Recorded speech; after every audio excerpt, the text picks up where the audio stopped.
Doctor అరపాలావణ్యకు నృత్యంలో బంగారు పతకం. వైద్య రంగంలో రేడియాలజిస్ట్ గా విధులు నిర్వహిస్తూ దాదాపు 500 నృత్య పార్టీలో పోటీల్లో పాల్గొన్న డాక్టర్ అడపాలావణ్య తిరుపతి మహతి ఆడిటోరియంలో నిర్వహించిన సాంస్కృతిక సంస్థ రాయలసీమ రంగస్థలం 36వ వార్షికోత్సవంలో లావణ్యకు బంగారు పతకం లభించిందని నాట్యాచార్యుడు రమణయ్య అన్నారు. తన శిష్యురాలుగా శాస్త్రీయ జానపద నృత్య పోటీల్లో జాతీయ స్థాయిలో ఎన్నో బహుమతులు ఆమె అందుకున్నదని ఆయన ప్రశంసించాడు. లావణ్య తల్లిదండ్రులు పరమేశ్వరరావు, శోభారాణి పెంపకంలో భరతనాట్యం, కూచిపూడిపై ఆసక్తి పెంచుకొని అందులో డిగ్రీ కూడా పొందిందని ఆయన వెల్లడించారు. ముందు ముందు మరెన్నో జాతీయ, అంతర్జాతీయ కార్యక్రమాల్లో లావణ్య పాల్గొంటుందని తెలిపారు. విలేకరుల సమావేశంలో ఆంధ్రప్రదేశ్ రచయితల సంఘం ఉపాధ్యక్షుడు జయప్రకాష్, మురళి, శ్రీమతి శోభారాణి తదితరులు పాల్గొన్నారు.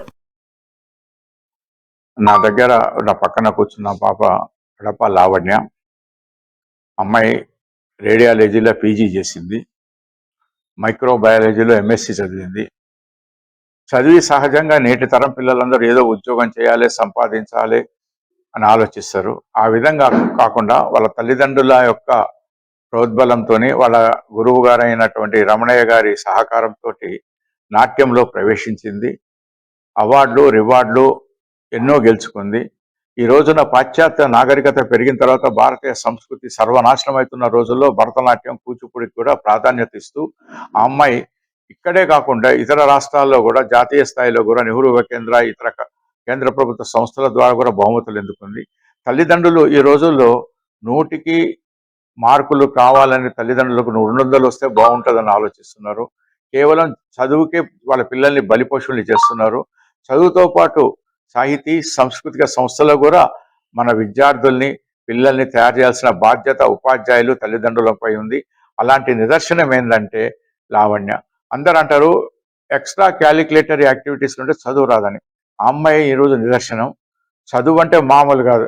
ఎంబీబీఎస్, తర్వాత రేడియాలజీ, మైక్రో ఎంఎస్సి, ఇన్ని చదివి ఆ అమ్మాయి నాట్యంలో అర్హత, బహుమతులు పొందింది. కాబట్టి మన కళలు చదువుకు అడ్డం రాదన్న సంగతి తల్లిదండ్రులు, ఉపాధ్యాయులు గుర్తించాలి. Thank you. నా పేరు అర్పా లావణ్య. అది నెలలో 2006లో నేను క్లాసికల్ డాన్స్ స్టార్ట్ చేశాను. అప్పటి నుండి ఇప్పటిదాకా నన్ను ఏమాత్రం డిస్కరేజ్ చేయకుండా, ఒక అమ్మాయి బయటకు వచ్చి చదువుకోవడానికి, ఉద్యోగం చేయడానికే చాలా ఇబ్బంది పడుతుంటారు. అలాంటిది డాన్స్ లో నన్ను ఇంత దూరం ఎంకరేజ్ చేసిన మా అమ్మ నాన్నకి రుణపడి ఉంటాను.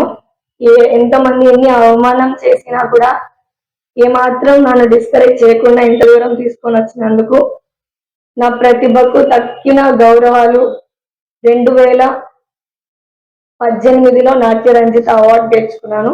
2023లో నాట్య బాల అవార్డు గెలుచుకున్నాను.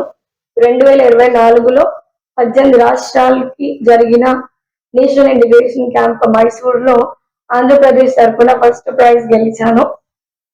రీసెంట్ గా లాస్ట్ మంత్ 26, 27, 28 జరిగిన రాయలసీమ రంగస్థలి జాతీయ స్థాయి నృత్యోత్సవాలలో గోల్డ్ మెడల్ దక్కడం జరిగింది. చాలా అదృష్టంగా భావిస్తున్నాను. ఈ రోజు చాలా గర్వంగా కూడా ఫీల్ అవుతున్నాను. నేను స్టార్ట్ చేసిన స్టడీలో నేను అనుకున్న డాక్టర్ గా వర్క్ చేస్తున్నాను. అలాగే నేను స్టార్ట్ చేసిన క్లాసికల్ డాన్స్ లో ఈరోజు ఇన్ని అవార్డ్స్ గెలుచుకున్నాను. అలాగే నేను ఒక యాంకర్ గా కూడా వర్క్ చేస్తున్నాను ఈవెంట్ ఇండస్ట్రీలో. నెల్లూరు నెమ్మలిగా చాలా మందికి తెలుసు. మరి ఇంతమంది నన్ను ప్రేమిస్తున్నందుకు థ్యాంక్ యూ సో మచ్. అలాగే ఇంత సపోర్ట్ చేసినందుకు ఇంత దూరం పీజిఎం ఈవెంట్స్ మురళి గారికి కూడా థ్యాంక్ యూ. నేను ఈ రోజు ఇక్కడ ఉండడానికి కారణం మా గురువు గారు రమణయ్య గారు. ఎన్ని బిజీ షెడ్యూల్ ఉన్నా కూడా ఎర్లీ మార్నింగ్ కావచ్చు, లేట్ నైట్ కావచ్చు, ఏ టైం కుదిరితే ఆ టైంలో నాకు చదువుతుంది అమ్మాయి అన్న ఒక కారణంతో చాలా దూరం ట్రావెల్ చేసి వచ్చి నాకు డాన్స్ నేర్పించారు. డాన్సే కాదు, సార్ దగ్గర నేను డిసిప్లిన్ కూడా నేర్చుకున్నాను. I'm feeling so blessed. Thank you so much. అలాగే కొంచెం బాధ వేస్తున్న విషయం ఏంటంటే, ఈ రోజుల్లో నేను ఏదైనా టీవీ షోలోనో, ఏదైనా సోషల్ మీడియాలోనో నేను వైరల్ అయి ఉంటే ఇంతకన్నా ఎక్కువ దక్కాల్సిన దానికన్నా ఎక్కువ గౌరవం దక్కేదని ఫీల్ అవుతున్నాను. ఎందుకో తెలియదు, మన సంస్కృతి సాంప్రదాయాలకు సంబంధించి చాలా మంది వెనక అడుగు వేస్తున్నారు. క్లాసికల్ డాన్స్ అంటే ఒక డాన్స్ మాత్రమే కాదు, క్రమశిక్షణ, ఓర్పు, way of life. It teachers you way of life. ఎందుకు దక్కాల్సిన గౌరవం ఒక కళాకారులకు దక్కడం లేదో తెలియదు. వాళ్ళు చేసే ఆ 10 నిమిషాల ప్రదర్శనలో దాని వెనక చాలా ఇయర్స్ ఆఫ్ కష్టం, ఒక గురువు పెట్టుకున్న నమ్మకం, తల్లిదండ్రుల సాక్రిఫైసెస్ చాలా ఉంటాయి. దయచేసి మన సంస్కృతి సాంప్రదాయాలను గౌరవించండి, కళాకారులను గౌరవించండి. Thank you so much. ఇక్కడికి వచ్చిన మీడియా వాళ్ళందరికీ కూడా థ్యాంక్ యూ.